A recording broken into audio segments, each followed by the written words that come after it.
refuse to lose. I'm built to win. Applied myself, I filled it in.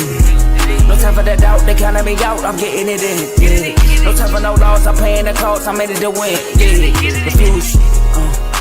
Mine, it can't be diffused. If you ain't thinking the same, then we playing by different rules.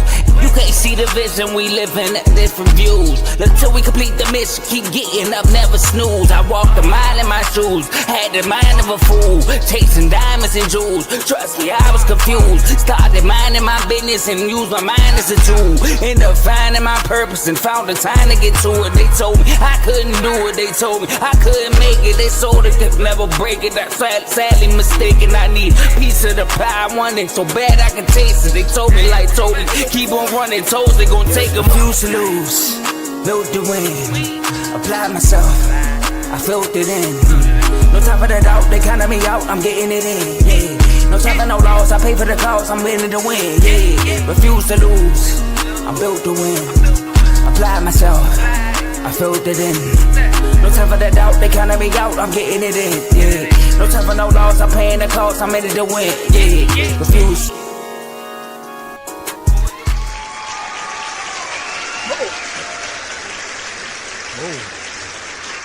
There we go. Oh man. Gotta build a plane while we in the air. Yeah, I know we saw the topic. He probably saw the third topic and was like, let me get out of here. On this flying day. But, welcome to Refuse to Lose Sports. My name is Joe Jordan. We have a great episode for y'all today. Tomo, when I watched that intro, man, I get so, especially the end, when it shows like everybody popping up in the screen and it says the network, that part gets me hyped every single time. So this is a network. But we here, not just a network, but we here to make work and let y'all know what's going on in the NBA and NFL right now. I'm going to drop down the topics for y'all on the left side. Y'all can see it's the third team of May. We got the Tatum-less Boston Celtics. Can they win without Tatum? We just saw that he had an Achilles injury yesterday against the Knicks. Now they down 3-1. We got to talk about that. A lot of C's fans in our R2L community. So we got to address it. The Cavaliers, they're the best record in the East. Are they frauds? They are also down 3-1. We have to talk about that. Jimmy Butler, he had a great game in game, what's that? Game 3. But game 4, I mean, I don't know. Is he a superstar? That's been a rolling topic for years in the R2L community. I can't wait to hear what they got to say about that. The NBA lottery. I know Tom. I'm a little upset. You know, I had a small chance, but Tomo, on the other hand, I know he got a lot to say about this topic. Is the NBA lottery rigged, y'all? Is it? Come on now, like the Mavericks. Come on, we got to talk about it. And lastly, another topic for Tomo. He got this hat on right now. The Dallas Cowboys will go to Philly for the first game of the season, opening night. Dak made comments in the offseason about them, being close to Philly. Now with George Pickens, the NFL draft, did they close the gap to Philly? We have to address that. But I got two of my bros with me right now. One, the other one is somewhere, but he'll be here. I got my boy Dave's Doghouse, Mr. King of the Doghouse. He just had an episode drop last week. Make sure y'all tune into that. There he go. And then we got Missy, your done son, co-host of In the Red Corner, representing his Cowboys. So, guys, can't wait to hear what you got to say about that. But how y'all doing, fellas? I mean, I had some time to process, so I'm doing way better than I was. If you would have talked to me yesterday, I think our show would have had to definitely been a members-only content, or y'all would have just had to catch me in the chats because I had a lot to say to the NBA. But I'm also here just to hear how Dave is going to respond to that one question right there. It says, is Jimmy Butler a superstar? That's what I'm really here for. I know that people want to hear about the NBA being rigged, but they know that's true. They talking about closing the gap.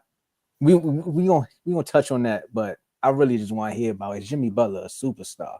And I want to see what Joe got to say about the Cavs being frauds. How y'all? I'm good. I'm feeling really good about today's show. But yeah, I bet y'all can't wait to see what I gotta say about that third question. I can't wait to see y'all. I can't wait to see y'all reaction when I have to say what I have to say about that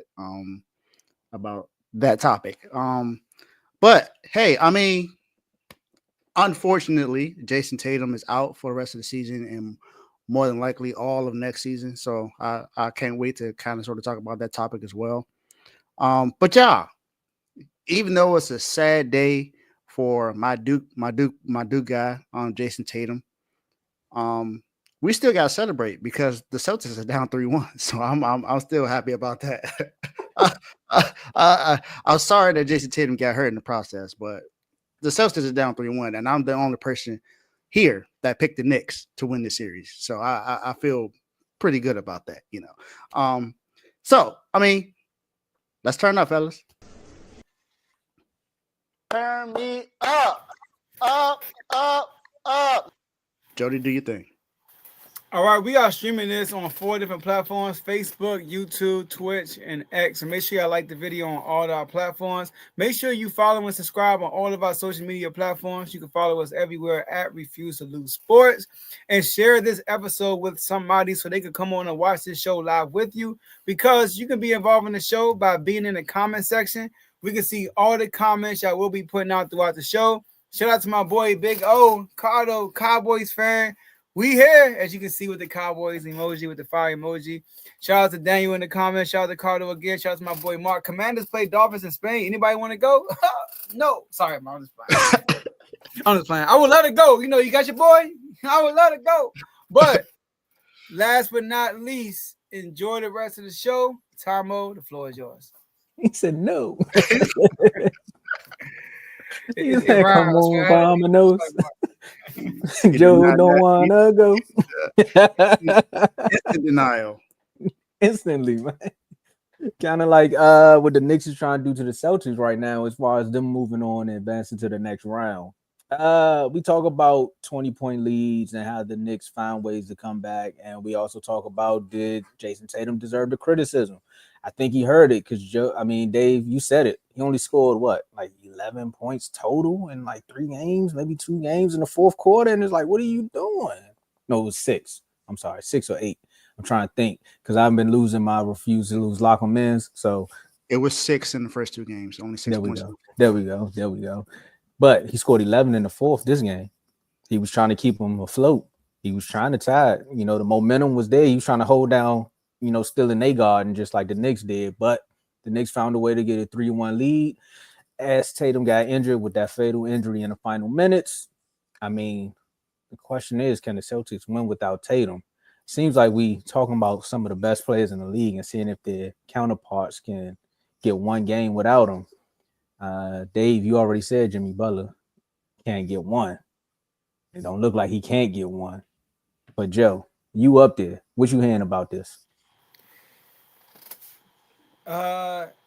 In the opposite of what Craig said on Friday, no. No, they can't win without Jason Tatum. Now, last time I remember, I had the numbers. I was trying to get them right now, but I will have them when I circle back around. Last time I saw Jason Tatum go down with an injury, Jaylen Brown didn't have a left hand. It showed even more.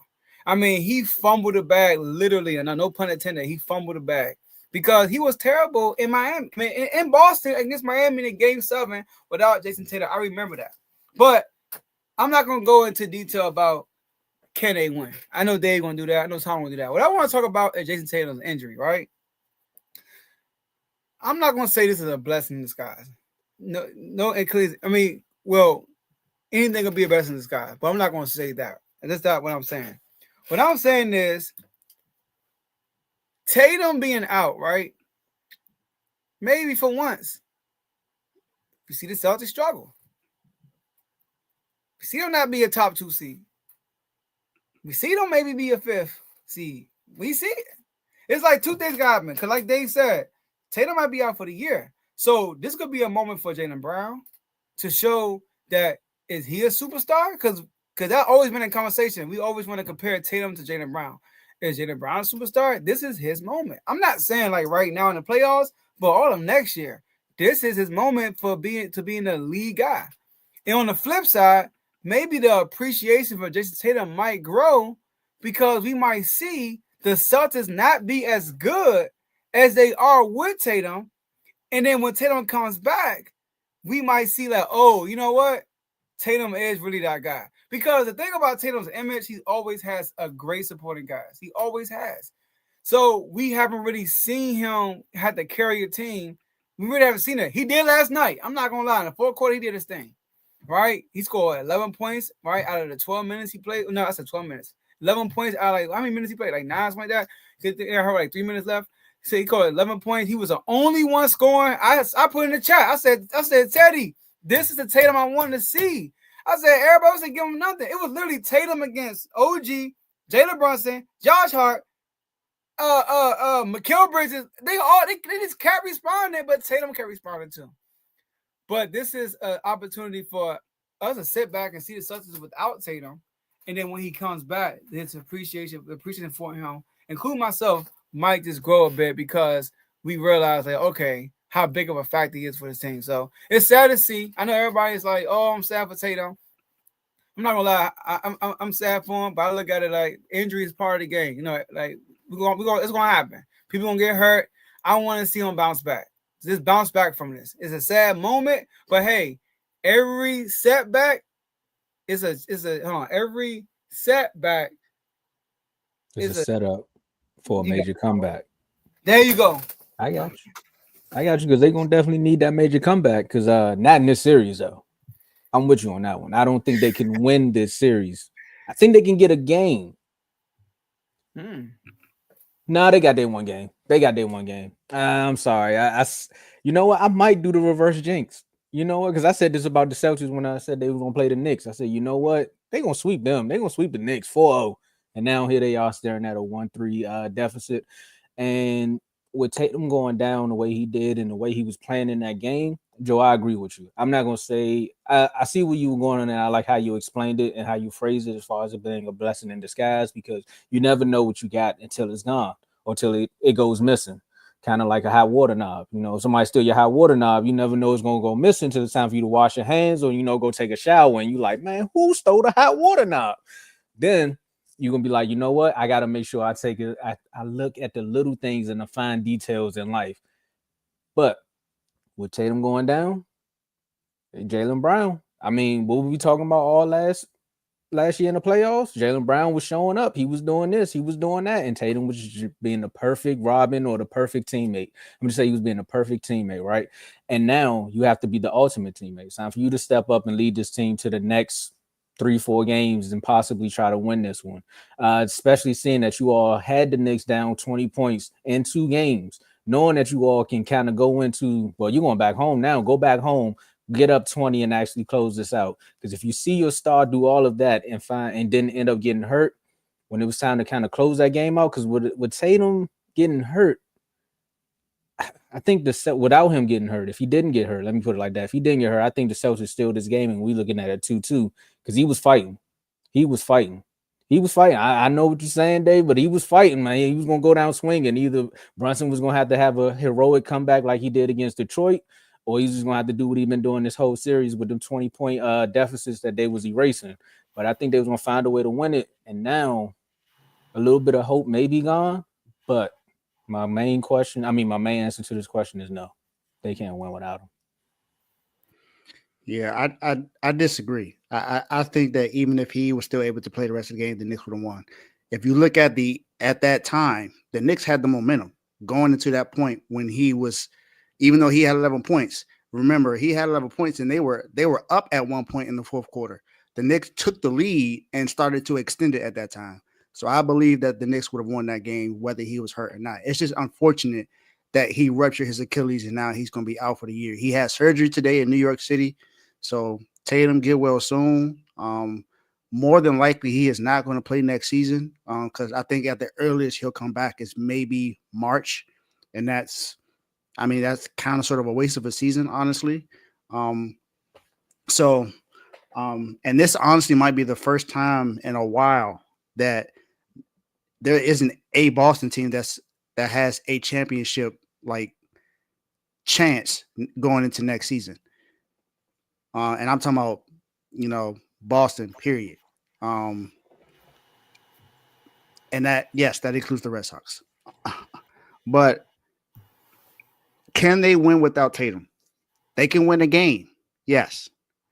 They can win some regular season games without Tatum. Yes. They were 9-2 this year without Tatum on the floor. That also includes the game 2 against the Orlando Magic when Tatum was out with a bruised wrist. And you know what, Joe? I kind of had to disagree with you as well. Disagree with you because you said Jaylen Brown didn't play well. He did. He put up 36 points in that game. He played great without Tatum. him and Kristaps Porzingis was one of the reasons why they won that game against Orlando Magic. Now, that's just a game.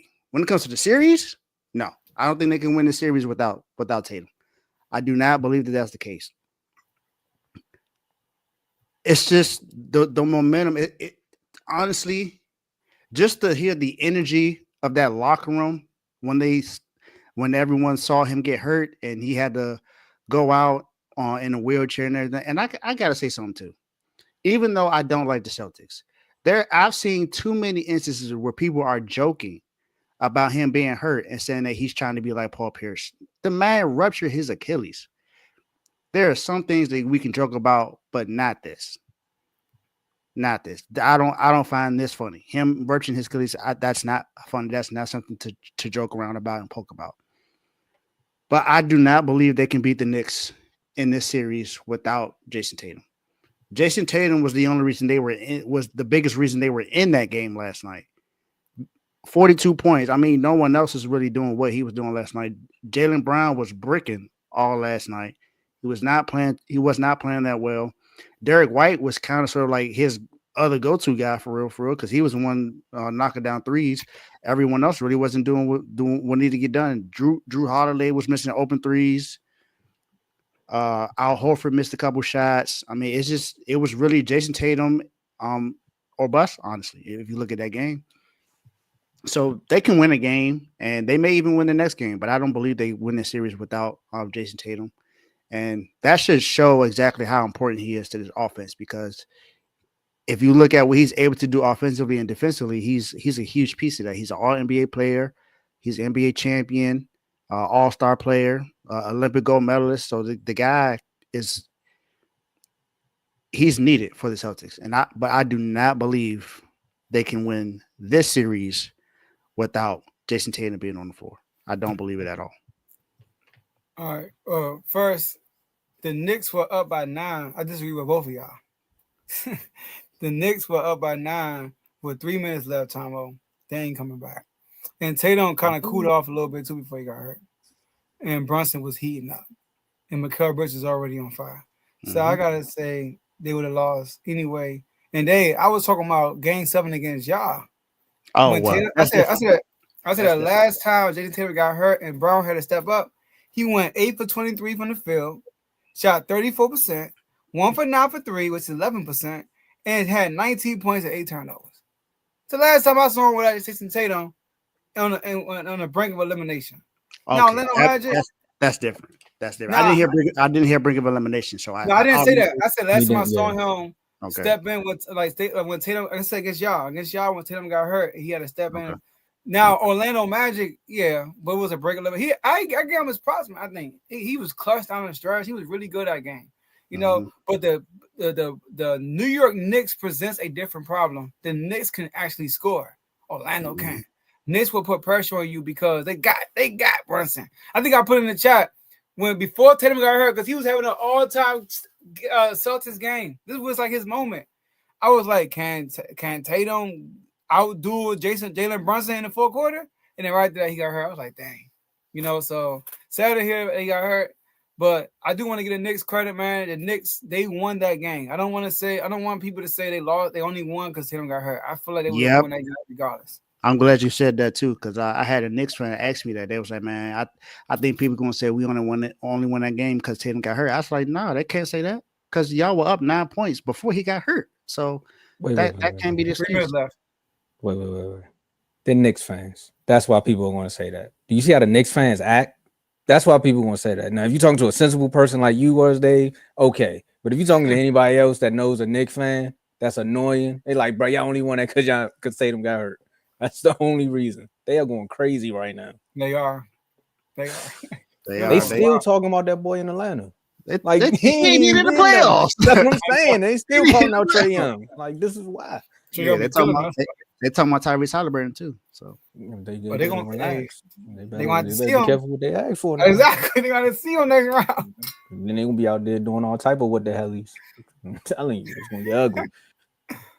But speaking of Halliburton, I mean, we asked, was he overrated based upon the series and how he's been playing in this series? The game, it was kind of funny. We gave him his praise, and then out of nowhere, that game just got bad.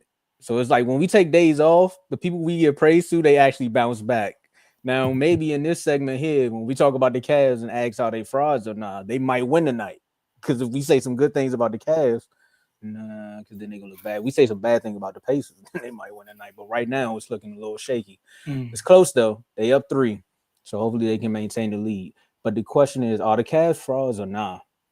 And after the Pacers building that 41-point lead and routing the Cavs after the Cavs stole game 3?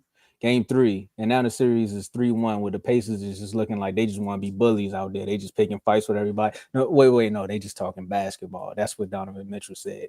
The question is, are the Cavs frauds or nah? I'm gonna say they're frauds when it comes to meeting their match. Because we talked about this series a little bit before we actually seen the matchup happen. The Cavs and the Pacers are kind of two teams that kind of balance each other out. Outside of Donovan Mitchell, we would all agree that Ty was going to see. I knew he was going to say something. Shout out to Ty, man, with the 22-month membership. Shout out to the best network. I don't care about no lottery. I don't care about the Carter 3. I don't care about a Honda Odyssey. Those are nice vans, by the way. Pacers in 5. PS in the red corner at 7 tomorrow. I don't care about the Carter 3. Honda Odyssey, but still, that's a random. The Carter That 3 was though.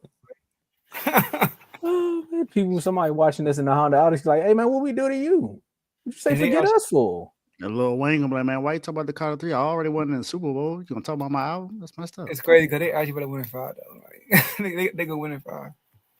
Cavs can bounce back. They actually can. I mean, the Cavs can bounce back, but I don't think they win a series.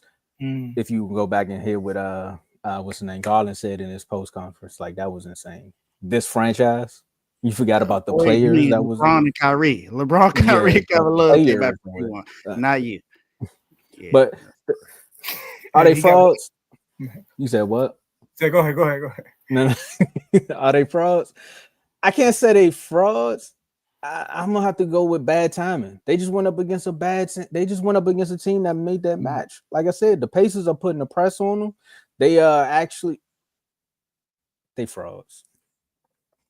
They frauds. You can't have the best record in the Eastern Conference, blow teams out all year, get to the playoffs, and then sit up here with after you fired a coach, they got another team to the playoffs and they was playing their hearts out. Yeah, man, y'all frauds.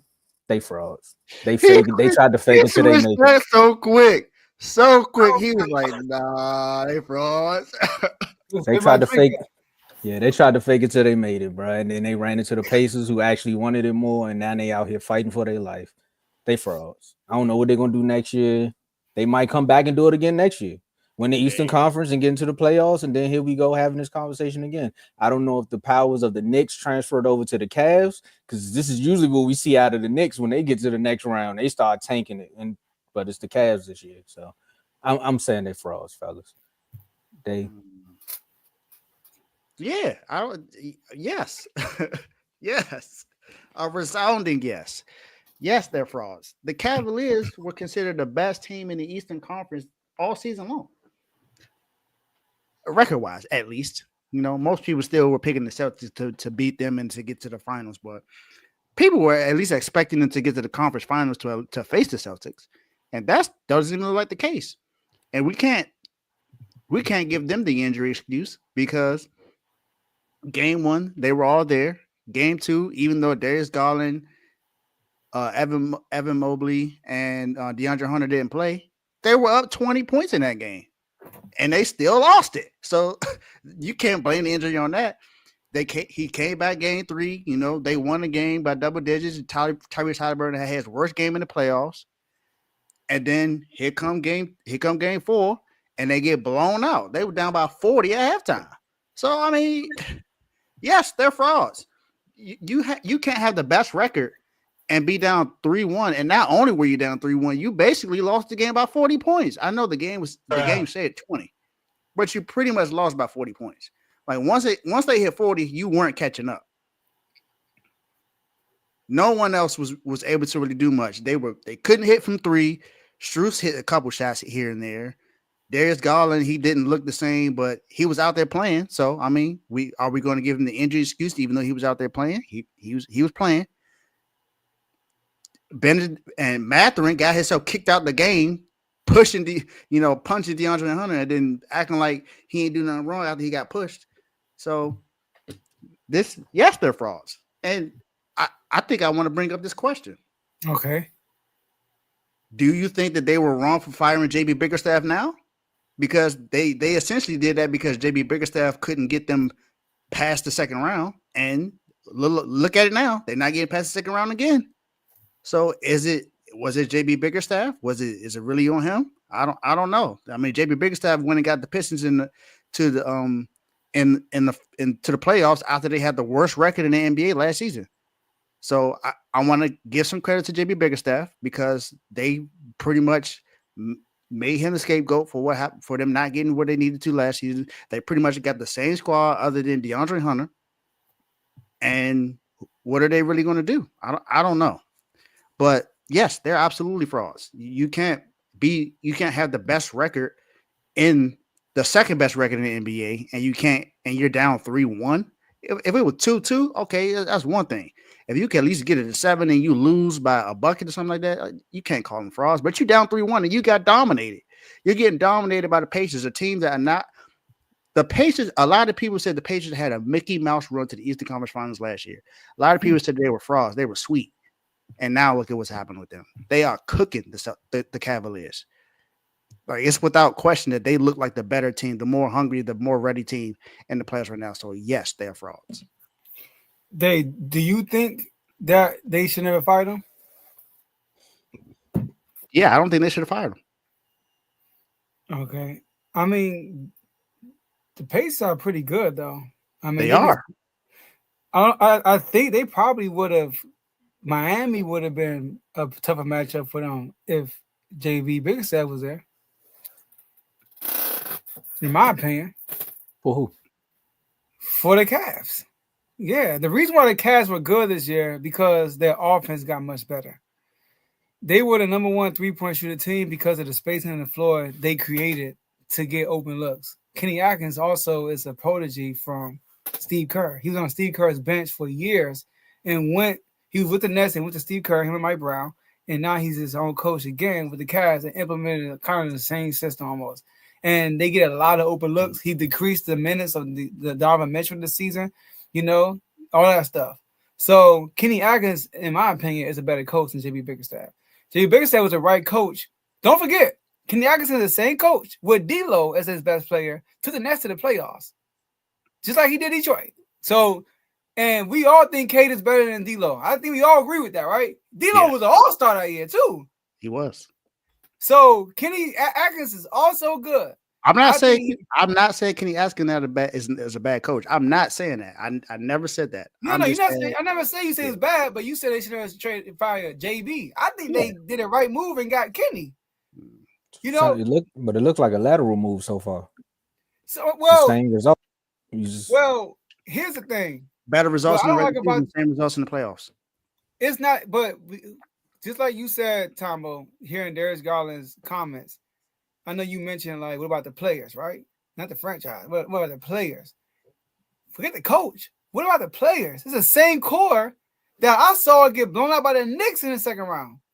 Like, look, against the Knicks, they lost a combined points of 42, and right now they lost a combined points of 30 to Indiana. I don't like how the Cavs are going out in the playoffs when they lose, and this is the core. And we got to start asking a question. Donovan Mitchell, I think you're a superstar. I think you show up in big moments. But can we put him in that category with the point guards? Like, is he too, like, a small guy to win a championship? Like, think about it. To be the best, like another Dame. Do we have to be plan B? Do you have to be a second best player for him to win a championship? Because this is multiple times Donovan Mitchell has been on number 1 seed. Multiple times. And he hasn't really gotten far past the second round his whole career. It's about to be 8 times that he's been in the playoffs and he hasn't got past second. That's more than Joel Embiid. And Joel Embiid has been hurt more than he has. Yeah. So, and these Cavs teams are way better than those Jazz teams. Yes, it is. It is. So now what I don't like about these Cavs is they in these playoffs they're losing their identity against the Pacers. All right, they turn the ball over a lot. Like this look like the last game. They were so stagnant on offense. There were no ball movement. I mean, at one point, what was the stat? The daggone Pacers had 25 assists, something like that, and the Cavs only had 3 at one point. Yeah. And at one point, the Pacers had like 20-something points in the paint, and the Cavs had like 2. It was so great. That just tells you they just look like the Cavs became a live by the 3 and down by the 3 type team. When the 3-point shot is not falling, just like the Celtics, they don't look the same. So one thing I will say this, Dave, with the Cavs' loss from JB, I want to say loss because they I want to say even say that. I'm about to say lost their toughness, but this how they look. I wouldn't say lost their toughness because JB in their first year in the playoffs, they didn't look tough against New York. New York beat them up. But I will give them credit against Boston. Last year without Donovan Mitchell, they looked tougher. They actually did. But they lost their toughness in this playoff series right here with Indiana. They really did. Mm-hmm. And this is a much better team, like Tomo said. They went and got DeAndre Hunter and all that stuff midseason. So are they frauds, though, to answer the question? I would say they just not ready yet. We assume that they had their playoff bumps. But really, did this core have their playoff bumps? This is a third playoff run. They haven't gotten to the Eastern Conference Finals yet. You know, and really, last year, we can't really count that because Donovan Mitchell got hurt. So they really haven't really, like, been through the fire with Donovan Mitchell. You can kind of, I guess you can count it, but they haven't really been through the fire with Donovan Mitchell enough. So I would give them next year. I think next year they'll be much better. But this Indiana Pacers team, they are very well coached. Rick Carlisle, man. I'm not gonna lie, he's doing this thing. Very well coached. He got them boys running. What did she say when they came out there? I thought you was, what is it, Charles Barkley? You just a wannabe, man. Get out of here. And that's what the Pacers is doing right now. They like, get out of here. You can't run with us. And this is a question that was going on all season. Are the Cavs for real? Doesn't look like they are. Everybody compares to Atlanta Hawks. I want to call them the Atlanta Hawks. The Atlanta Hawks, I don't think nobody felt like they were going to do it. One thing about the difference between the Hawks and the Cavs, they actually got a guy that could take you home. And Donovan Mitchell got them a dub because he took them home. He dropped 48. So you hold up. Shout out to Kevo, $1.99 super chat.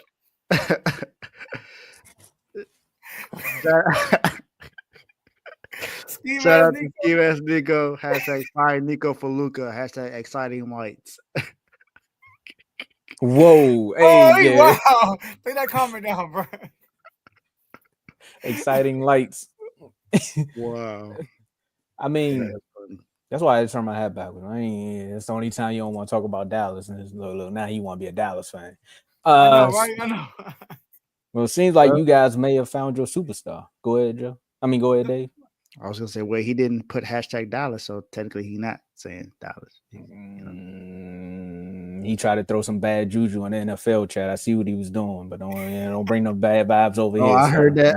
Yeah. Don't bring them bad vibes over here. So everybody had number one pick. He said they're gonna win 2 games to get the number 1 overall pick next year.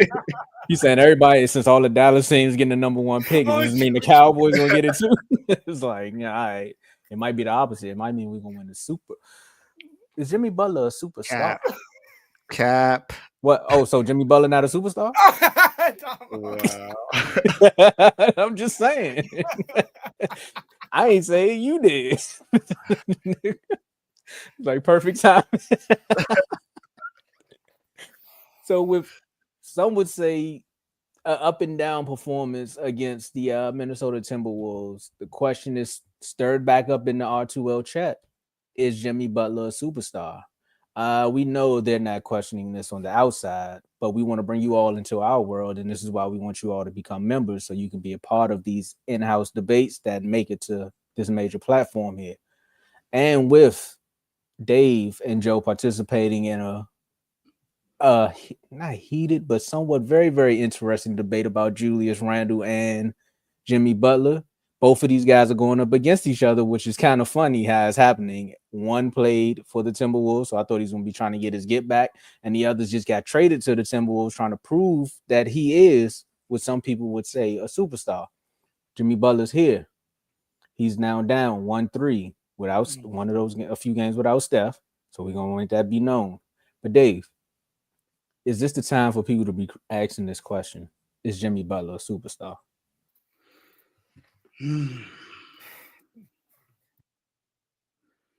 We have talked about this before. Me, Joe, and Carl had a heated debate about this. And Vaughn.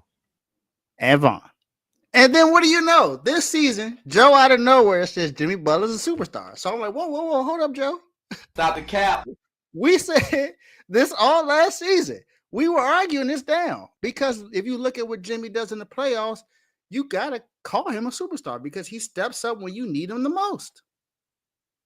So are we basing this off of just this one series right here to where he's being asked to do something in a totally different system where he just got there? He's only been there for what, 20-something games maybe.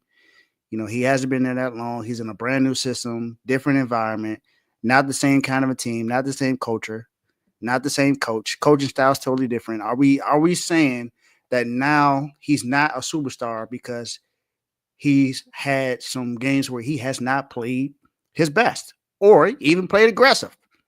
Look at last night. Jimmy Butler had a James Harden-esque game. He shot the ball 9 times. 9 times. I don't understand it because it doesn't make any sense to me.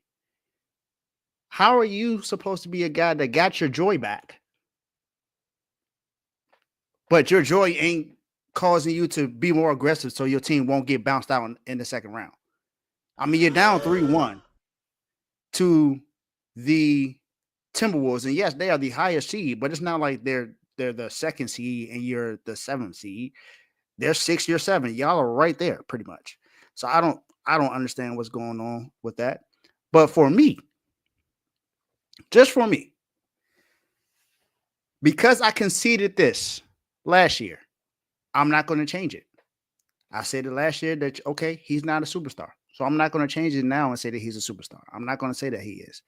But what I will say is if we're going to call other people superstars for what they do in the regular season and not in the postseason, then we should do the same thing for Jimmy Butler because what he does in the postseason is much better than what he does in the regular season because he does not do much of anything in the regular season for real, but he does everything in the postseason.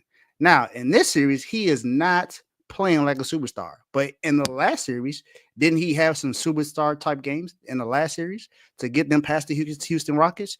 Yes, he did. In the regular season, when he got traded to the Warriors, didn't he have some superstar-like games? Yes, he did.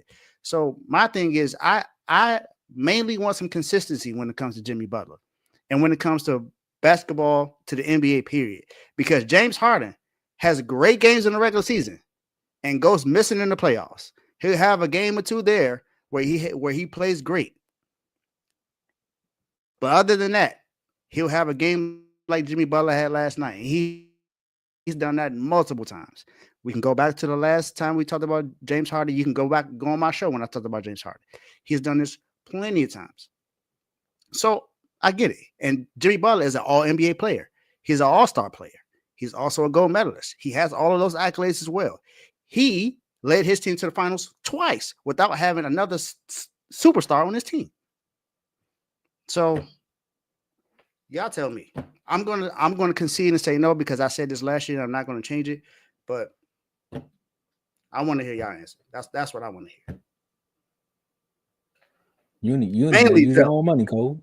Mainly Joe. That's what I really want to hear from is mainly Joe. Because I heard someone else say this in the chat. Blaze, I heard you say in the chat that Jimmy Butler's not a superstar. So I need to hear from someone else.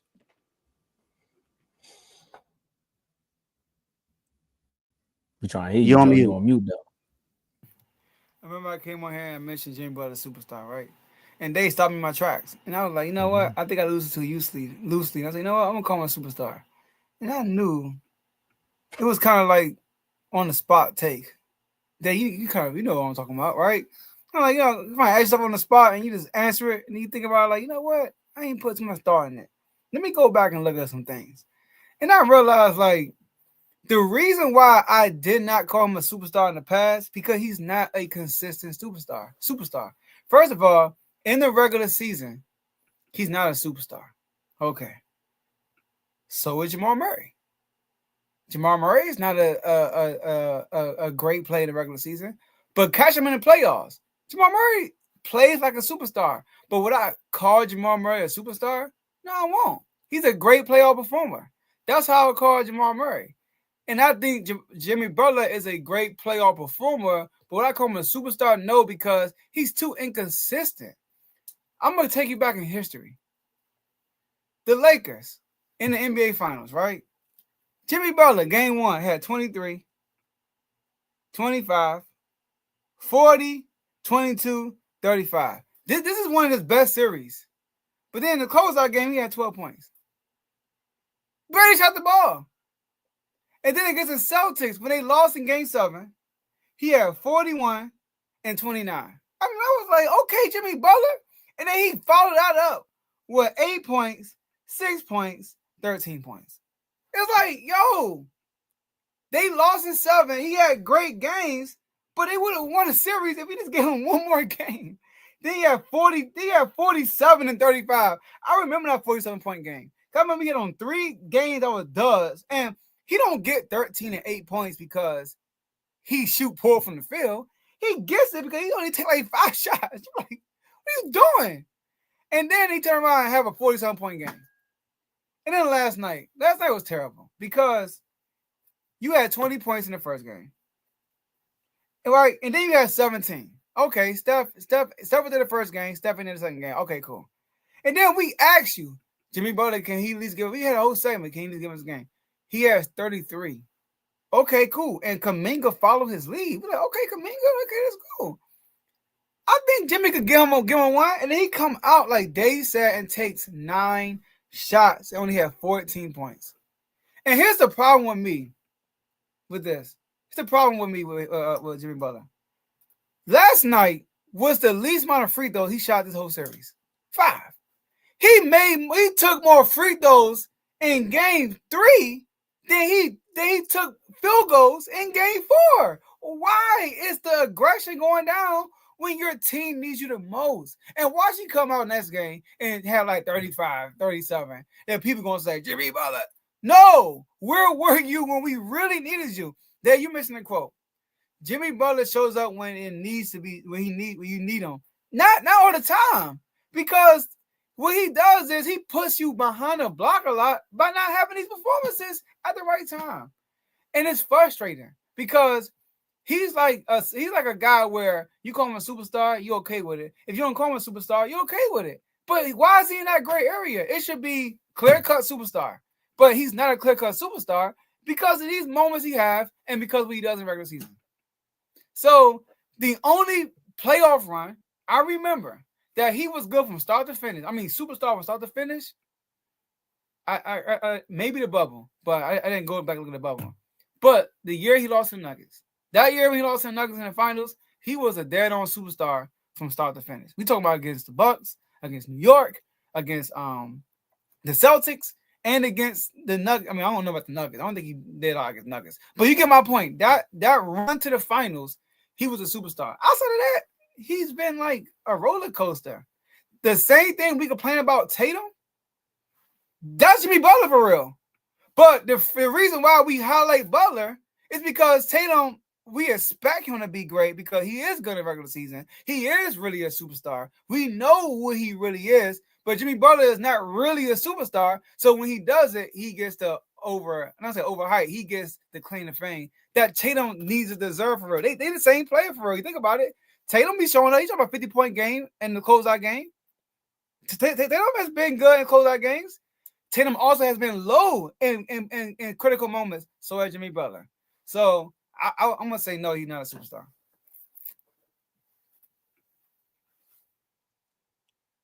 It's funny that you said that because as soon as you started talking, Marco said he's too inconsistent. And then J-Mo said, I wouldn't call him I think what you're saying kind of sums up what J-Mo was saying right here. I wouldn't call him a superstar. He has no expectation or pressure from the media. He's an overachieving, bona fide playoff killer. Did James Harden have expectations Yes.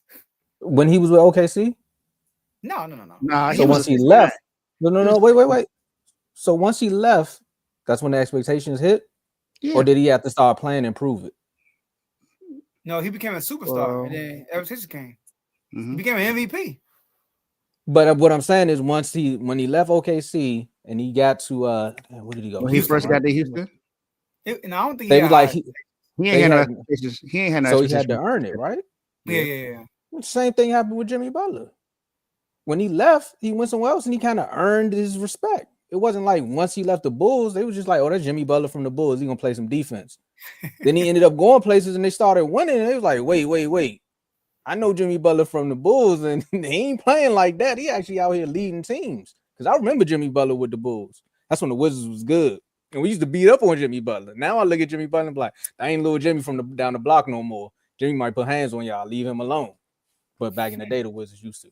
Now we out here crying for picks. See how the world has changed? But anyway, is Jimmy Butler a superstar? Everything that you said, though, Dave, I gotta say he is. I know he's too inconsistent, but when it's time to show up in the playoffs, that's when you need him the most. Everybody out here giving James Harden all this praise and saying, "Oh, he's a superstar. He does this," but you know what he's going to do in the playoffs. You already know what's going to happen.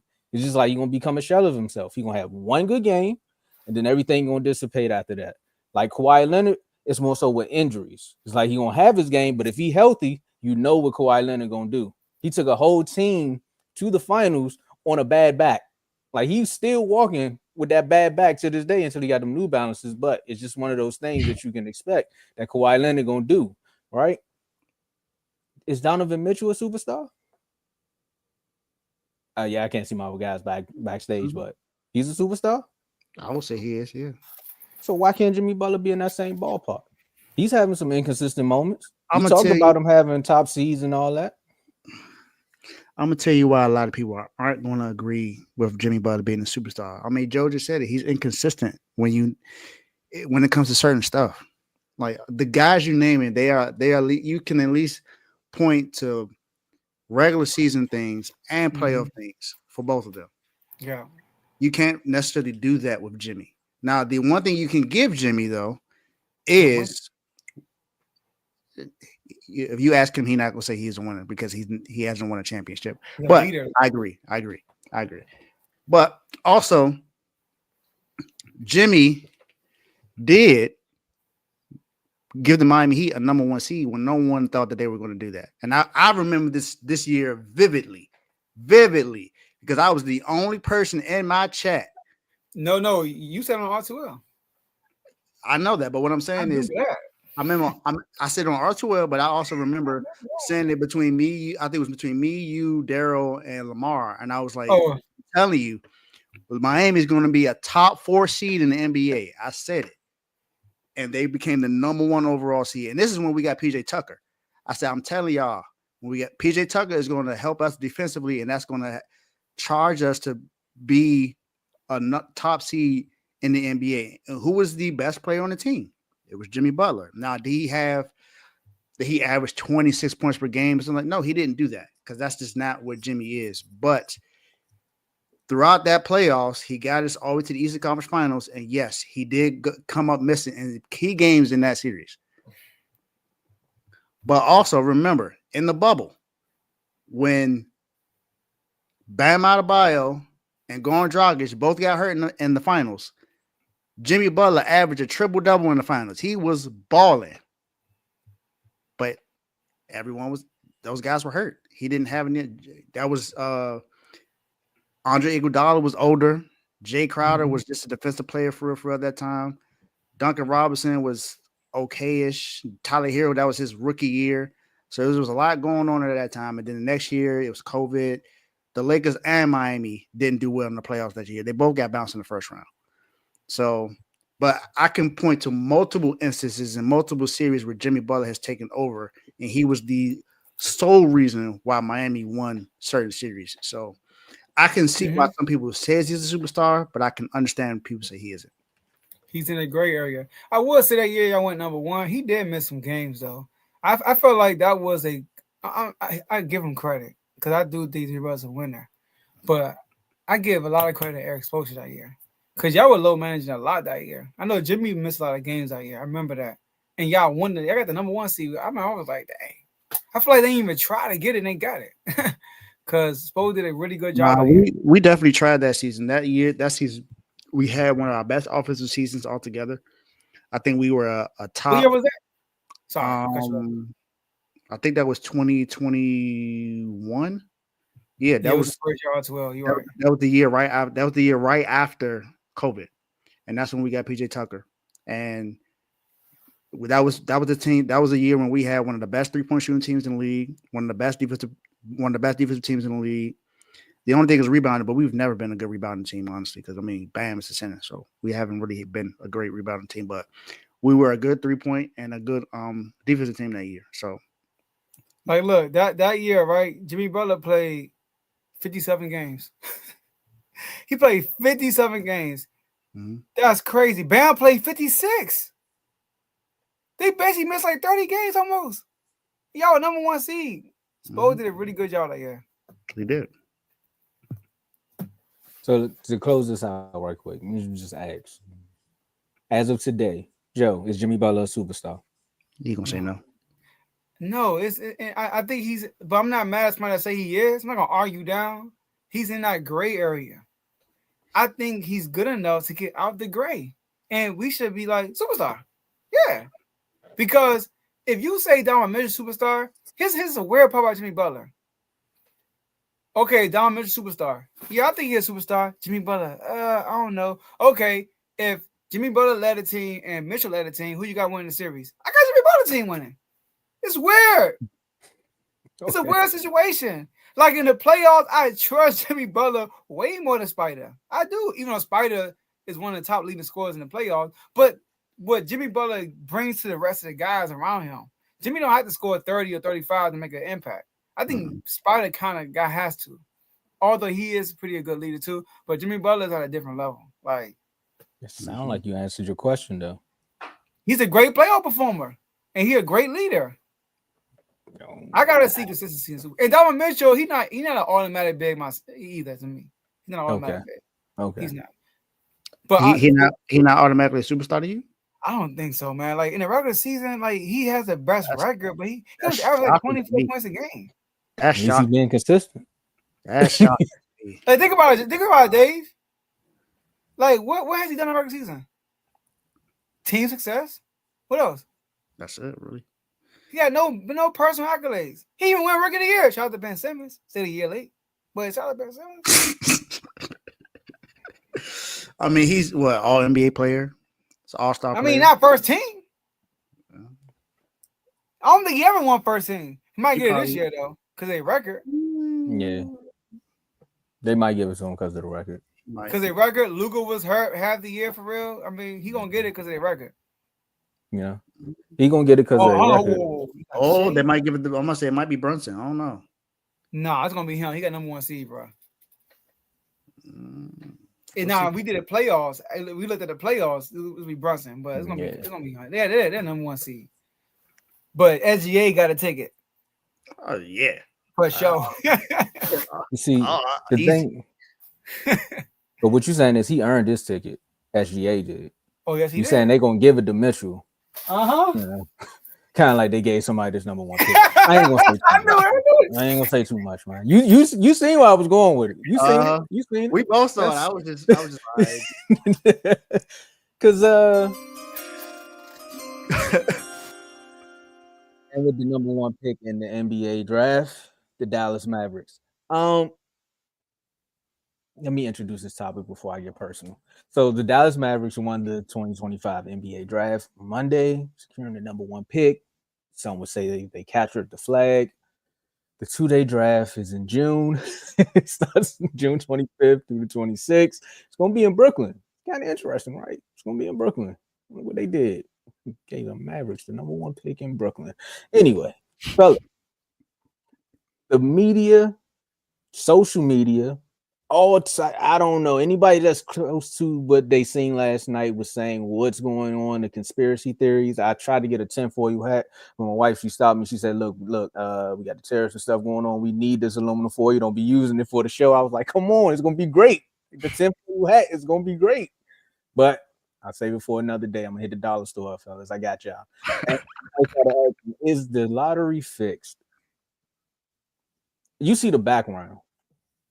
I ain't a Commanders fan. You know, I root for every home team except for them. Some people may ask me why. I'll tell you a story on another day, or you click and become an all-star member and you can see the interviews, you know, from when we started R2L. I'll tell y'all why. Yes, it's fixed. It's been fixed before LeBron went on Pat McAfee and told y'all it was fixed. It was fixed when the Knicks got Patrick Ewing. It was fixed. The fix be in. The NBA has to find a way to keep the big markets played. Now, that's just me feeding into what everybody was saying on social media. When it comes down to percentages and ping pong balls, is at the end of the day, your life is just like, it's like a raffle ticket when you walk into the carnival. You can grab one, they might call your number. You may be a billionaire and they say, hey, man, you just won a Corvette. Or you may just be a guy who's working a 9 to 5, you know, dropping fries, and then you might win a Corvette. You never know. But what the NBA proved to me last night, when they said the 3 teams that want to combine 54 games will be awarded the 4, 5, and 6 pick, they showed me that they're tired of y'all tanking, and they're proving their point and saying, look, you want to get a pick, then you got to show us you want to be competitive. Or you got to trade your best player to the Lakers and just say, hey, we're going to shake the NBA up. That's just some things that's happening. But they're tired of the tanking. And they're going to keep finding ways to do stuff like this when the Mavericks was a play-in team. Meanwhile, I watched the Wizards games, and there was times during the last 3 minutes you could see a flip switch, or maybe after the second half, they say, you know what, let the youngins do their thing. We got a plan here. But after the process, the NBA is tired of it, and they're going to find a way to keep giving these teams, because the Spurs got the number 2 pick. We already know what they built down there. They done took Fox from the Kings, but I'm not going to get on my soapbox. But the NBA is just upset, and this is their way of trying to fight back. That's what I think. So, yes, it's fixed, but they're fixing it for a bigger purpose, if you ask me. Joe, you was there. I just showed up just to flip a card. How you feeling? Man, I never want to go here when it comes to sports, but I really believe it's fixed, though. I really believe it's fixed. Like, first of all, like you said, Tomo, LeBron James going to the Cavaliers. Are you serious? Like, come on, let's be real.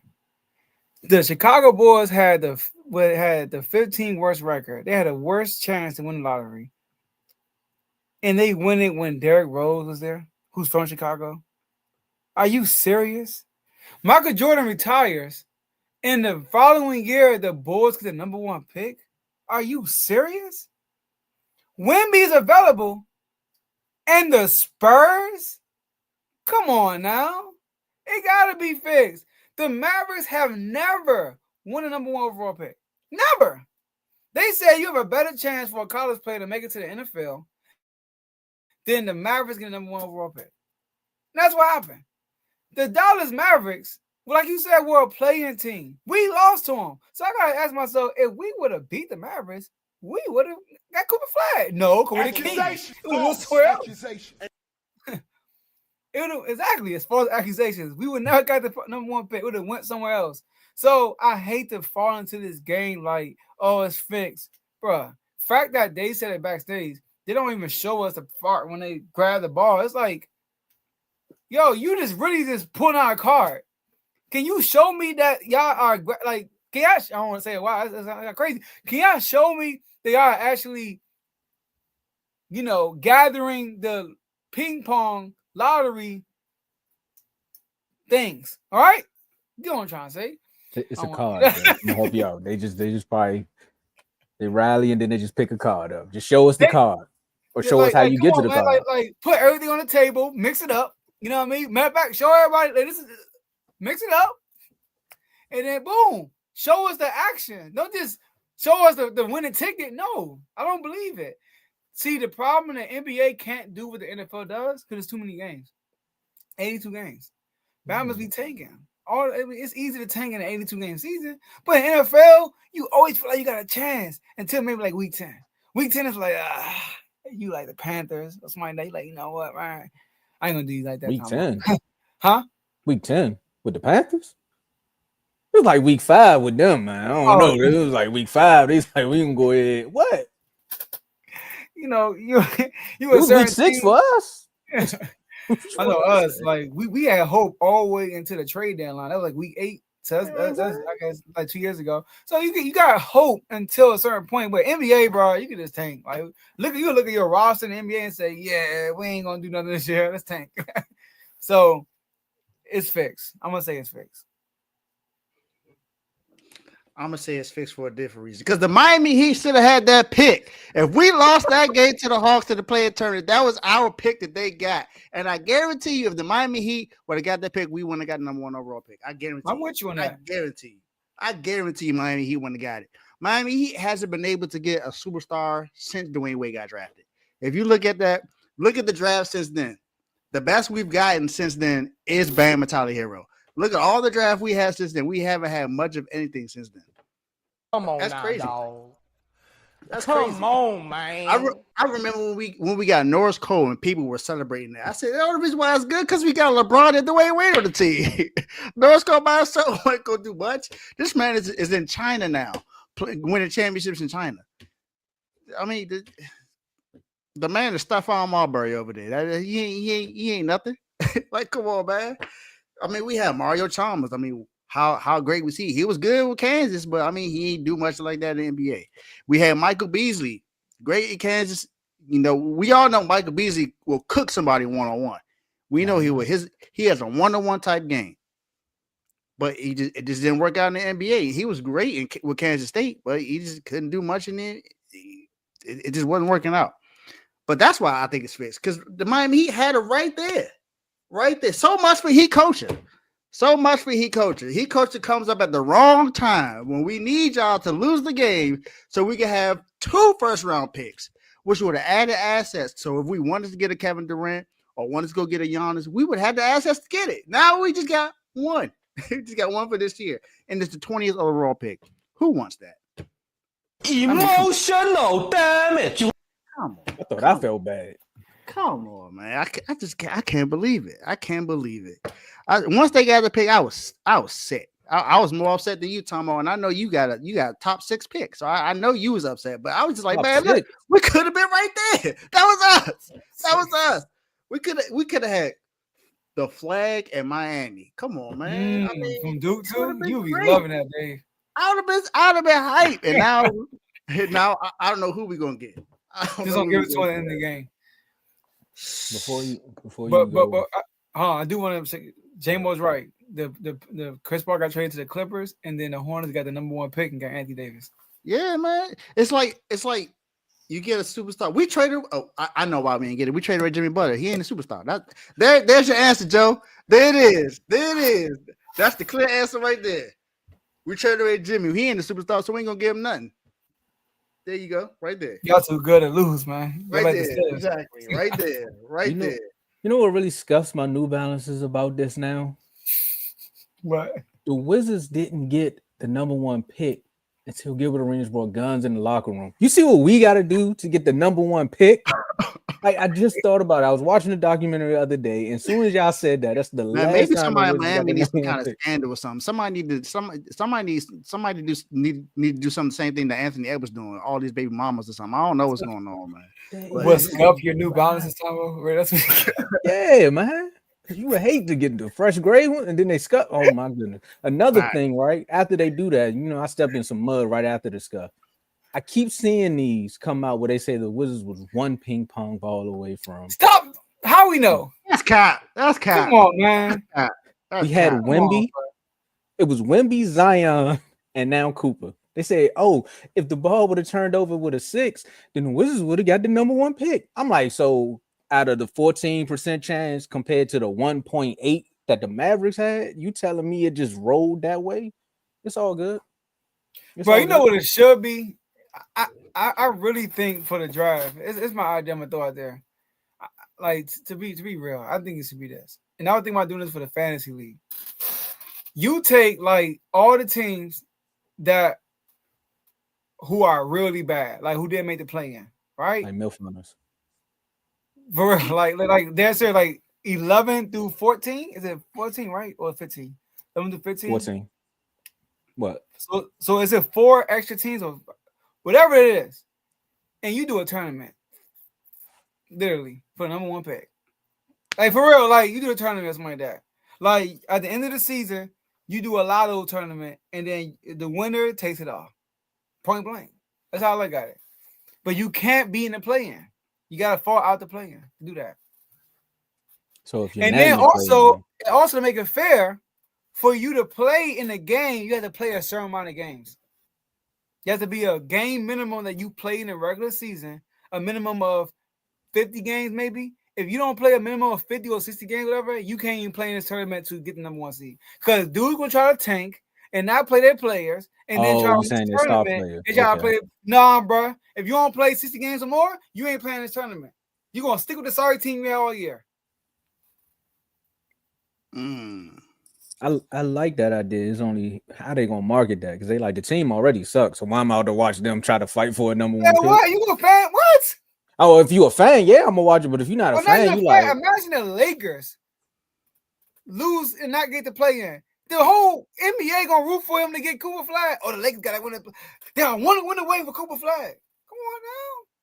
That would get so very good. No, the Lakers, they might get bounced in the first round. But you know what I'm saying? you knew you was gonna take a shot. I do have to say this though. Because if you look at it, this actually helps teams from tanking. Yeah. Because if you look at it, the teams with the worst record have not won since this rule changed. Since this happened, the worst teams have not gotten the #1 overall pick. That's why I gotta start winning games at the end of the season. Talking about you like, you know what? We ain't gotta be the worst record, had the worst team. Like y'all start winning games till the end of the year.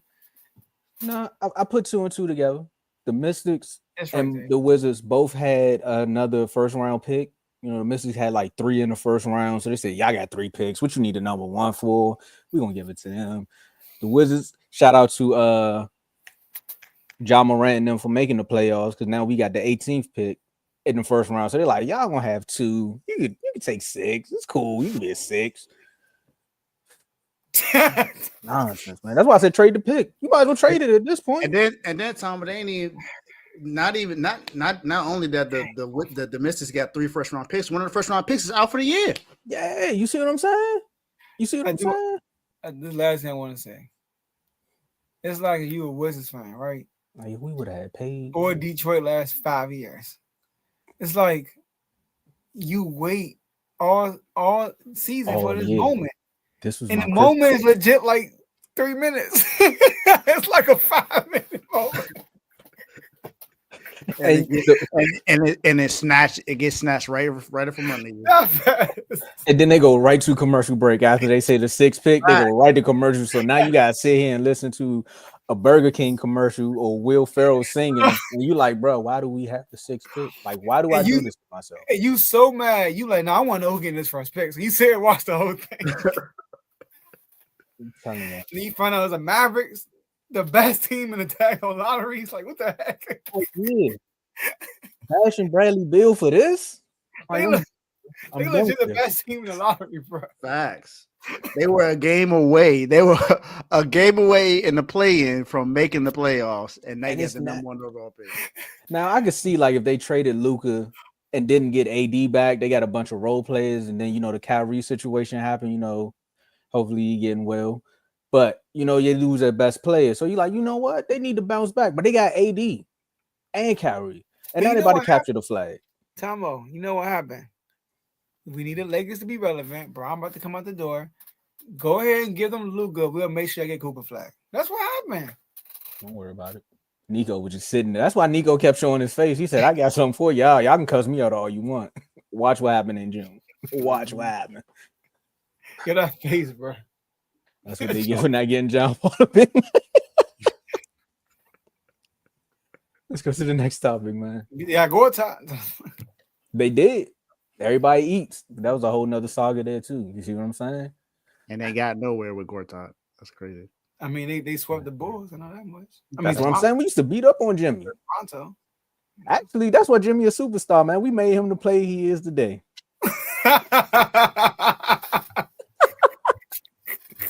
All right, you can swing back in this next topic, That's man, because this gonna be a good That's one. disrespectful.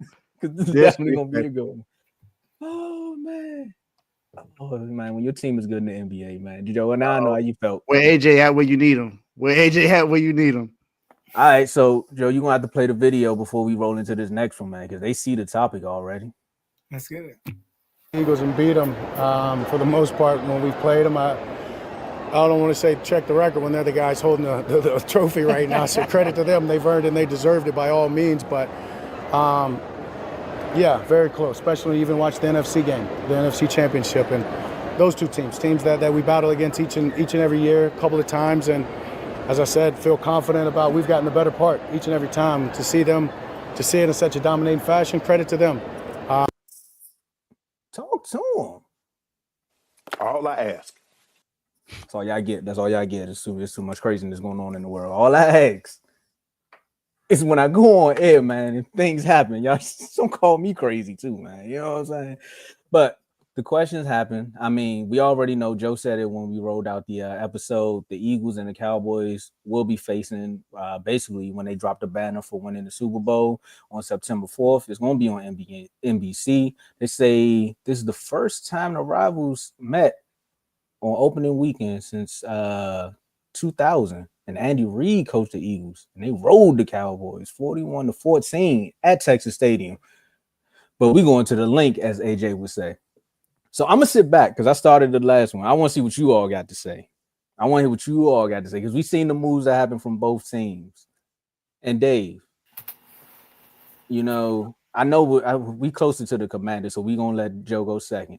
Dave, do you think the Cowboys close the gap with the Eagles? No. I knew it. No. Yes, you got George Pickens. Congratulations. You put another receiver on the opposite side of the CeeDee Lamb. And I think this improves your offense. But no, I'm not going to say that right now in the offseason. They haven't played a game in the NFL yet. They just missed the playoffs. I'm not going to say that they are close to them just because they went and got George Pickens. They had a nice draft. You know, I'm not saying that. They got who is it? Who's the running back now, Tomo? Miles Sanders? That's either Miles Sanders or Williams. Javonte Williams and Miles Sanders. I mean, cool. That's good. That's good. But no. Before Dak got injured last year, he did not look good. He didn't. Sorry. Trayvon Diggs, he still was iffy after the ACL injury. I'm not going to say that they're close right now. No, I'm not. We have to see it on the field in order to make that case. That's the thing. Have to see it on the field. It's just not going to happen. No, they're not close yet. They did not close the gap. Offense got better. Give me wrong. On paper, offense got better because they got George Pickens, like I said, and that's the biggest talk of the town. But no, I'm not saying that they haven't proved anything to say that they're close to the reigning Super Bowl champion Philadelphia Eagles. I mean, the Eagles they dominated the Chiefs in the Super Bowl. You mean to tell me that the Cowboys are close to that? No, they're not. He's on Mark, but I ignored it on purpose. Me too. You got any shot? I'm not gonna take hard of it. It's for Mark. But if you got any shots to take, no, it's all good. I just want to see what the Commanders do this season. And the Commanders is not a team that I root against. It's just Mark. That's it. It's just Mark. It's just Mark. I have no issue. Joe, you've known me for so long. I've never had an issue with the formerly known Redskins, the Washington football team command. I've never had an issue with them at all. I've always wanted them to be better, and I'm glad they are where they are. But because of Mark, I hope that Jaden Daniels does not have a sophomore slump, because if he does, I am at his neck all season long. That's all I got to say. Y'all you got Debo. You got my guy Debo. And he, looks good in the offseason. I get that. But no shots. You know me. I'm not the one for throwing shots. Unless they throwing at me, I don't throw shots. That's just how it is. Sure. But did they close the gap? It's not close. Did they chop off the wide gap that was already there? they chopped off a margin of it. You know, I'm not gonna say it's closed though, but I like what they did in the draft. They got Tyler Booker, the offensive lineman. They got the dude Donovan, the edge rusher. I like that. They got the cornerback from East Carolina. You know, they got Jaden Blue. You know, that's my dog. Yeah, I'm a Longhorn. So they had a nice draft, and they went and got George Pickens. Dak will be fully healthy. Dak does play well against the Philadelphia Eagles. I must say. And then the wild card for the Cowboys for me is the head coach. I have no opinions about him. I do not want to write him off.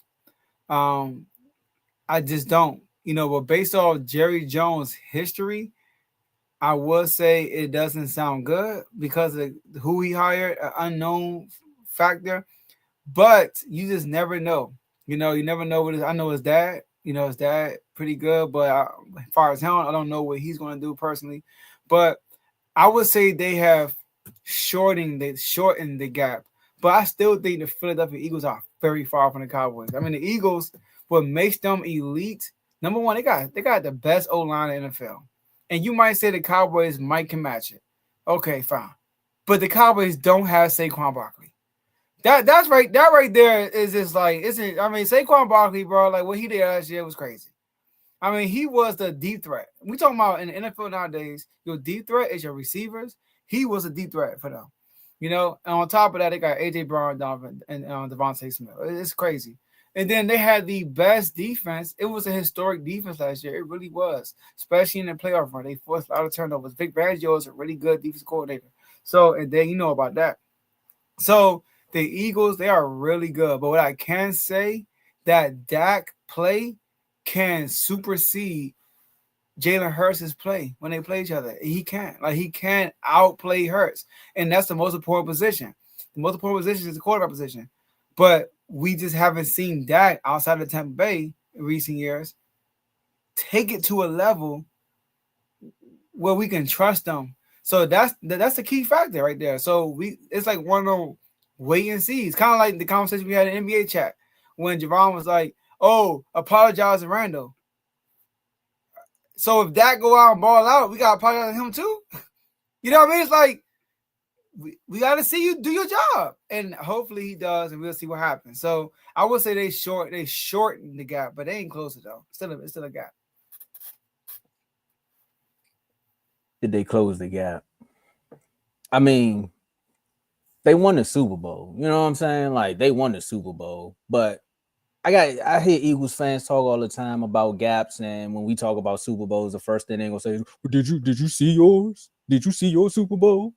And I'm like, "Well, close the gap, because it's 5. Y'all got 2, right? That's how y'all feel when y'all talking to us, right? Oh, we just won one. Y'all didn't even win one. Y'all didn't even make the playoffs. Talking about closing the gap. My man said it, bro. When they play each other, it's very exciting, you know, but we rarely see them actually play up against, you know, him and Hurts actually go mano a mano. So at the end of the day, did they close the gap? I'm with you, Joe. They may have passed the baton off on the 400. So they're like, all right, bro, you run this 100 and then we can find a way to, you know, do some things. Because it's only May. We got to go through training camp. You know, people got to get cut. People got to get signed. Other things got to happen. But if we talking about on paper, what my man say? You may have the best team, but when we roll out on that field, boy, I'm just saying. Now we got 2 number ones. Just like y'all been having 2 number ones running through the division, going all crazy. You got AJ Brown, you got Smitty. Oh, we doing this, we doing that. Same thing about that defense. They had the best defense. A lot of them pieces are gone, Joe. They're gonna have to rely on a lot of them second-year players. Y'all talk about Terry and what he did to Quinyon. You got Cooper DeJean. They had a good draft. You know, those players are first-year players as well. The same thing with Dallas in the O-line. So when it comes to O-line, I'm going to give it to Philly. Hands down, they got one of the – I'm going to say trenches. They got the trenches right now. But when it comes to pass rushers, who over there? Brandon Graham retired. They believe in Huff. They got N'Kobe Dean with Nolan Smith. Sweat gone. So I'm just saying, there's just a lot of players that ain't there that was on that Super Bowl team that routed the Chiefs. So what you were saying, Dave, what they did to that Chiefs team, a lot of those players are gone. And CJ, you know, the heartbeat of that secondary. He ain't gonna be there to tell Coop and them where to go, man. He ain't gonna be there when they throwing balls up from Cooper Rush and catching picks. So I think it's close, but at the end of the day, you want to check the record? It's 9-4, Mark. I got you off the top of the dome. So right now, I would say it's a 3-team race in the NFC East, and it just feels good to be back in the saddle, man. That's all I'm saying, man. Because they went and got Debo. I was sitting in the back like, what we going to do, man? We can't keep doing this CD stuff, man. Can't keep doing this, bro. CD by itself, I can't keep doing this.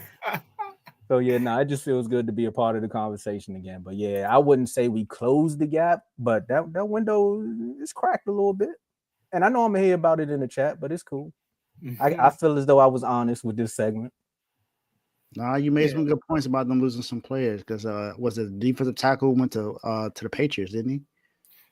Yep. But they regrouped in the draft though. I'm not gonna lie. Yeah, they did. They had a good draft as well. So I mean, but they ain't the only ones that get players from Georgia. I'm just saying, you know.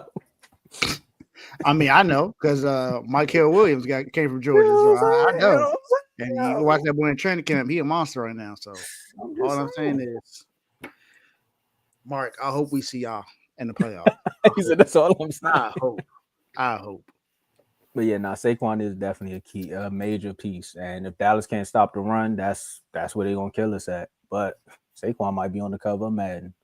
Let's get to that locker, man. Let's get it. They are going to. I won my last one, by the way. Who I picked? I think I lost. I think I've been on a losing streak. Yo, we gotta get this graphic updated next one. Cause your boy lost his last two, then he won the last one. So I definitely lost. So I remember I won that other one, the one I forgot. The team that I picked won that one, but I lost the last two. I definitely. So we're tied. Yeah, I think I'm down one. We'll figure it out. Yeah, because I lost the Caps. I think it was the Caps. I know I lost the Nats one. The Nats didn't even hit a run like at all. Like it was just bad. That whole weekend was bad. Carl, you was spot on. I definitely donated that day. Carl, let nobody rest with the Nats, man. I tell you that. Oh, you got to be prepared. You got to be prepared. But this R2L Lockelman segment, we definitely gonna have. I like what you did there, Joe. These are our opinions. I like that. Make sure they can read that. These are our opinions. With this Lockelman segment, we basically pick a team from any sport. We've introduced prop bets. I gotta be prepared for Friday because now I forgot we doing props. I might can get back in this. Might get back in this race when we doing props. But you can add these to your parlays or you can add it to a single bet. But we just want you to know that these are our opinions. If you want to hear more about our opinions as far as the Lockerman segment, become a member, superstar member that is, so you can join the R2L Parlay chat. There's a team of us that cook up these tickets. There's a lot of winners in there as well. So Joe or Dave, whoever's ready, who you got? There you see who y'all play, right? The Red Sox play the Tigers. I'm trying to see should I go with that game, but I'm not. I'm gonna go with the Pirates plus 1.5 against the Mets. Okay. I gotta make the playoffs first. I like that. That's a good one. That's a good one. I'm actually going with that game, Joe. And I'm going Red Sox plus 1.5. Yes, I'm betting on my team. I'm betting on my team. We got destroyed yesterday, so I'm glad. I'm glad that we didn't do a show the day before and yesterday with the game because I would have been utterly embarrassed. But I didn't think you. I was hoping you didn't put that up there, Joe. I know he's a paying member, but I didn't want to see that. I'm gonna go back NBA because every time I done ventured out to hockey, I done ventured out to baseball. I'm gonna go back NBA, and this game is gonna be very, very important for them. They definitely gonna need it. I'm going with Boston minus 4.5. Ooh, I was scared to pick that one. I'm not gonna lie. I am, but I'm not betting on my other team. I need them to handle business. Timberwolves make it happen. Wardell does not need to come back. He need to go on vacation. Close them boys out. I know this is the Steph Curry game. If they win, Steph Bruh. Curry could be back. He And gonna they come could be back and curtains. get. That's what I'm saying. He gonna try to drop 60 on them boys. It's gonna get ugly. You see how he looked at the last game? He's like, okay, He was pissed. He was I got pissed. you. I got y'all. Don't worry about it. Let them win that game. They weren't even 60. aggressive, and it wasn't even like a blowout. Like, Bro, it was just I know, man. I know. It frustrates you, like watching him. It frustrated me. Now you kind of happy because you need this to happen. Nah, they supposed to be blowing these boys out. These games be too close for comfort. Hey, dude. That's what I'm saying. Like, no, he's not dead. It's too close for comfort, bro. Facts. It's like the aura of Steph just being out there is how the Timberwolves play. Like somebody gonna hit a 3, and then Buddy Hill hit 2, and they like, oh, he back. I'm like, nah, man, play ball. No, facts, no. No, without Steph, bro, you should blow the Warriors out. Like, But that kind of helps me a little bit when I say I'm telling you, man, Timberwolves losing next. I mean, they play the Nuggets. They might be the Nuggets, but they're not playing. They're playing OKC. OKC gonna handle them. You heard me correctly. OKC will handle Minnesota. I mean, they're going through their learning woes right now, so I can. Man, I can OKC, this is a perfect series for them. Yeah, they're learning a lot this series. They definitely are. They are going up this series. It's gonna last one, man. They're gonna get this. They got Jaden McDaniels. Sega. That's what they got. Sega. SGA. MVP. My last word. Shout out to the whole R2L network. Shout out to the whole R2L family. Shout out to Erhan on the logo, R2L logo on your right of your screen. Shout out to my boy Lambo Anlo with the fire intro. That will always be always. It's a great intro. I listen to it like it's a regular song. Shout out to my brothers. Tomo and Dave. Shout out to my boy Mark. And Commanders, man. I mean, we having Eagles Cowboys talk only because they put them on the schedule. I heard Reese. I heard, Big O, Tomo talking about, they back in the day. They love watching the Cowboys. They love, they want them ratings up. And I'm like, hey, that's true. I put in the chat, Kat didn't like it. I said the Cowboys get the Mayweather effect. What I meant was not the winning part, sorry, Tomo, but the part that people actually watch the Cowboys to lose, which is true. And if they win, it's like, okay, cool. The media will have their day. They're going to boost y'all up. Yeah, I told you, Tomo. When y'all traded for George Pickens, the whole world was going crazy. They stopped what they was doing, and they talked about it for 5 days straight. Nah, you literally right. Giving a top 5. Oh, dang. Got you Friday. But they getting a top 5 wide receiver duos and all that stuff. And they was putting y'all like a number 2. I'm like, dang. Like dudes going crazy. I don't know, Zach. I see number 2 though. Who said that? Let me know. I wouldn't see. I wouldn't. But yeah, though, great show, man. And the Kings, man. Listen, man. Like, I don't know what to say, man. Like, I got this jersey right here, but like, I'm kind of sad because I had my moment. We made it number 3 seed. We made it playoffs. I was lighting the band, ringing the cowbell. It was a great moment on R12, but I feel like it's gonna be years until I get back to that.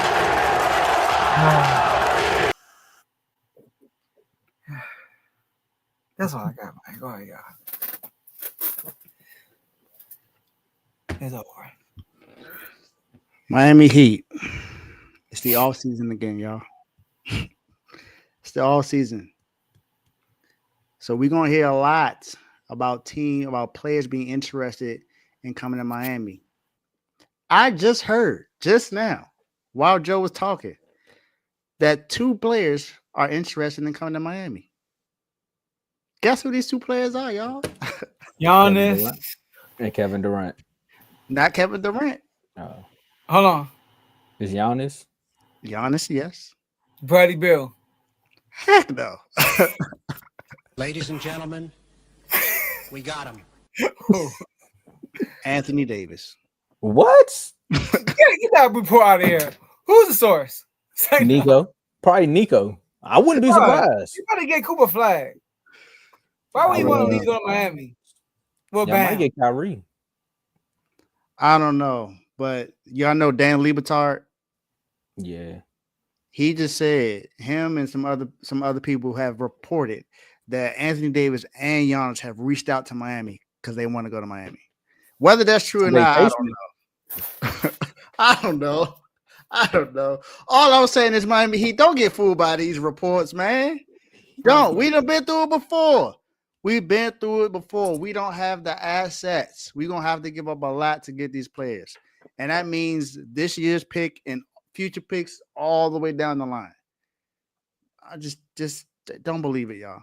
Don't believe nothing until it happens. That's what I'm going to say.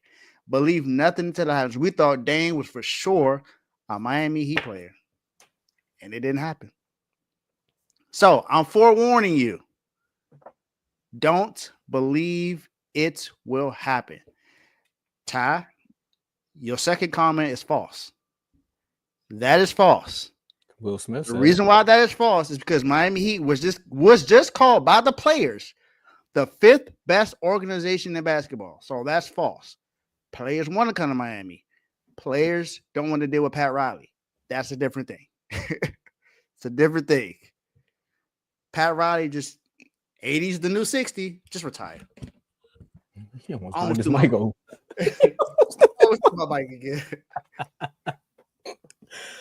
Oh man. All right. My last words is make sure y'all check out, like, subscribe the network, like, subscribe all the shows on the network below. I'm gonna say, let me get my superstar members out right quick. Shout out my superstar members for the R2L family. Shout out Worm, Joe, Dave, myself, Teddy, Cardo, Coach Coombs, Javon, Lamar, Giovanni, Chris, Decorius, Mike, Taniqua, Tone, and Mike again. Special shout out to Mike because Mike definitely is going through some things right now up there in Boston. They got to figure out a way so I can get my lock 'em in win, or at least if y'all lose, find a way. Nah, y'all got to win because they favored it. Never mind. Don't lose. Don't lose at all, please. No. But my last words is I hear Jerry trying to make one more call. They say he got one more trade going on. I mean, Joe, you said it about you don't know about the coach, but one thing Jerry do is when he get a new coach, he go make some moves.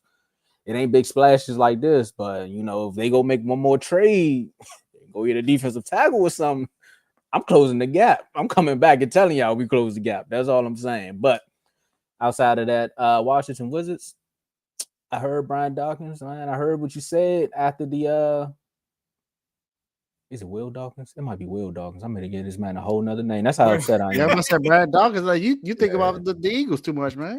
I got one crash out on my team. I had to think about another one. You know what I mean? Let me stop before you see me in the airport and try to tackle me. Brandon Graham on TV too. I'm upset. These Eagles is getting jobs. I don't like it.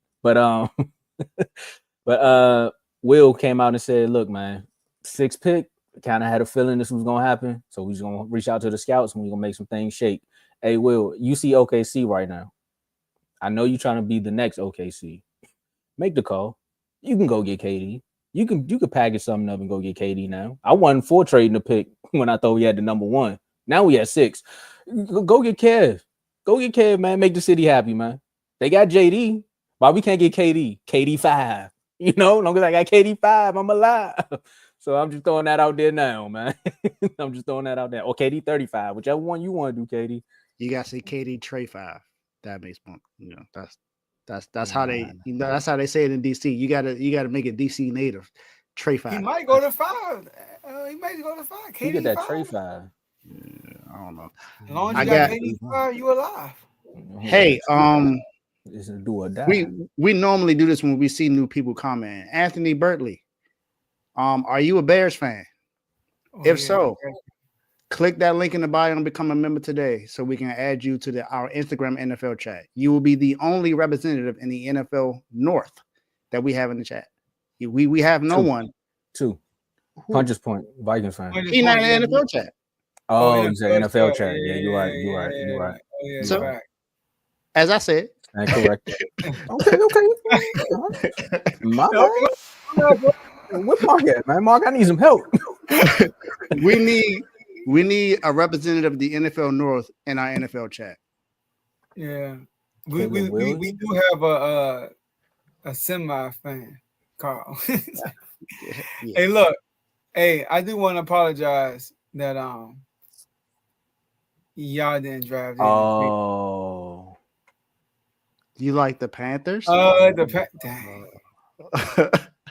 Still join the chat. Still join the chat. It's somebody that talks about Bryce Young all the time and calls him a baby out there. So you might want to go in there to defend your guy. So I mean, yeah, you got a actually, reason. Y'all had a good second half of the year though. I give you that. Or And Bryce yeah, Young. please, yeah, y'all stole my wide receiver, so please join the chat. Tammy Millen was Yeah, y'all supposed to be got a Tat. Cowboy. Y'all got T-Mac. Join, Tack come and on, join the Lagat. chat, man. Oh, it's about to be Click that nice. link in the bio, become a pro member, and just get in the chat, man. Find us on Instagram. Yep. Find us on Instagram. My Instagram name is right there. Find me on Instagram, and I got you. Let's get it. All right, y'all. That's all we have for y'all today, and we'll see y'all at the next episode. So you look Peace. forward to this.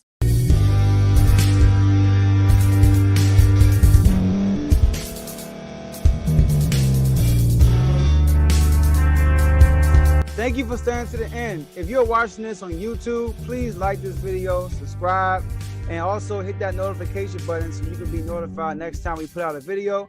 If you're listening on any podcast platform, subscribe and hit that notification button, y'all, so you can be notified we put out another podcast audio. And last but not least, hit that share button. No matter what you're listening to or watching it, hit that share button and send it to somebody that you know that would love to watch this episode you just listened to. So once again, thank you for staying to the end, and we'll see y'all in the next episode.